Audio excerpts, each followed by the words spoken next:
불매운동에 지친 일본, 한국 정부가 반일을 부추긴다?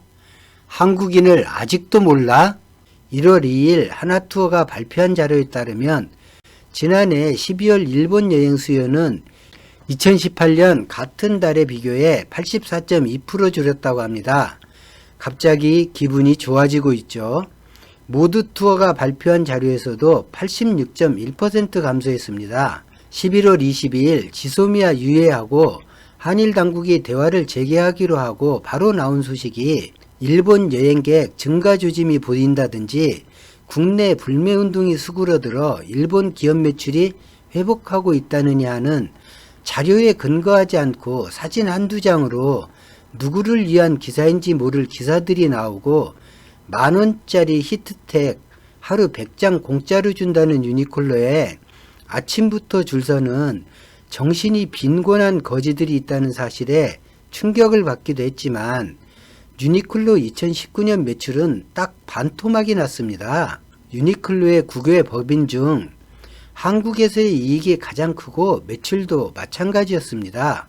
이제 다른 국외 법인들의 이익도 한국 유니클로의 유지 운영에 써야 할 것입니다. 아베의 팬클럽 회장인 유니클로 회장의 이러다 일본 망한다는 말이 한국인 달래는 말이 아닌 진심입니다. 일본이 한국에서 매년 250억 달러 흑자를 내고 있습니다. 문재인 정부가 반일을 조성한다는 일본 정부와 일본 언론의 주장과는 달리 문재인 정부 들어 2017년, 2018년 일본의 대한국 무역 흑자 규모는 더 커졌고 일본 여행객은 더 늘었습니다. 적어도 2019년 7월 이전까지 역사 문제에 부딪힘은 있어도 한국인은 일본에 적대적이지 않았다는 과학적 통계가 증명합니다. 문재인 정부 들어 경제나 민간 교류의 통계를 보면 한국 정부가 반일을 조성했다는 일본 정부의 주장과 한국 내 일부 인사들의 언론의 주장은 황당한 것입니다.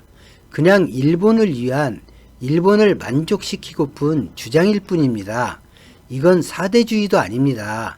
그냥 종놈 근성일 뿐이지요.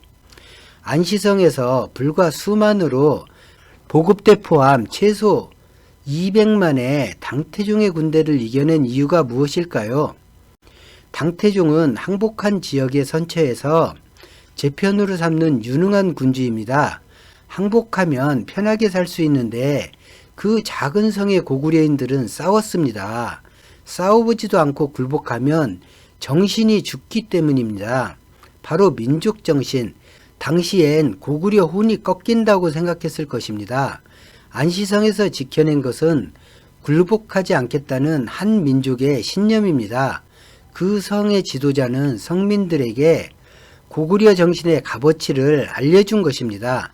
그래서 예나 지금이나 지도자의 품성은 매우 중요합니다. 2019년 7월 아베의 보복은 한국인에게 무엇이 중요한지 일깨워 주었습니다. 식민 지배와 6.25 그리고 독재 정권의 탄압 속에서 내 새끼들 밥 3끼만 제때 먹여보자고 이 악물고 일하고 심지어 죽을지 모르는 베트남 전쟁에 돈을 많이 번다는 이유 하나로 지원병이 넘쳤습니다. 이렇게 만든 나라가 우리 대한민국입니다. 그렇게 힘들게 만든 나라를 일본이 위협했고 현재 진행형입니다. 동맹이 한반도의 안보를 가지고 흥정하는 기가 막힌 광경도 보고 있습니다. 진보가 조카 통일을 바라지도 않고 용납하지도 않습니다. 보수가 미일의 사실상 식민 지배를 원한다고 생각하지는 않습니다. 진보든 보수든 한국인입니다.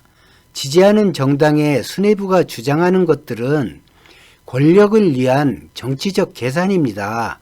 지지를 넘어 한국인으로서 한민족으로서 정체성이 흔들리지는 맙시다. 오늘 영상은 여기까지입니다. 고맙습니다.